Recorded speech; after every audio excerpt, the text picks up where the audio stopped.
ঝটপট বিকেলের নাস্তায় আপনারা বানিয়ে নিতে পারেন এই রেসিপিটি।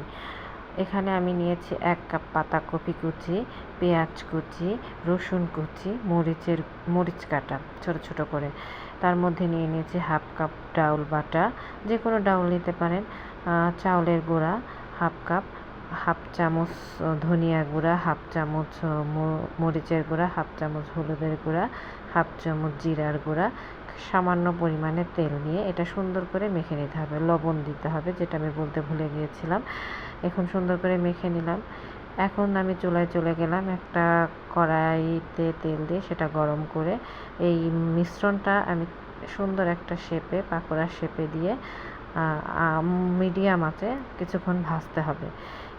তারপরে যখন এইগুলো ভাজা ভাজা হয়ে আসবে তখন উল্টায় দিতে হবে।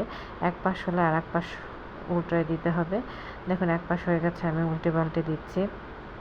এভাবে করে আপনাকে এটা লাল লাল করে ভেজে নিতে হবে। তারপরে যখন হয়ে যাবে তখন একটা প্লেটে উঠিয়ে নেবেন।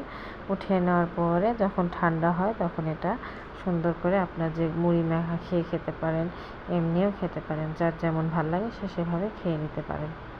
এভাবে তৈরি হয়ে গেল গরম সুস্বাদু পাকোড়া। আপনারা বাসায় ট্রাই করে দেখতে পারেন, খেতে অনেক মজা হয়, অসম্ভব মজা। খেয়ে পরে আমাকে জানাবেন আমার এই রেসিপিটা আপনাদের কাছে কেমন লেগেছে। রেসিপিটা ভালো লাগলে অবশ্যই লাইক, কমেন্ট এবং শেয়ার করতে ভুলবেন না। ধন্যবাদ সবাইকে।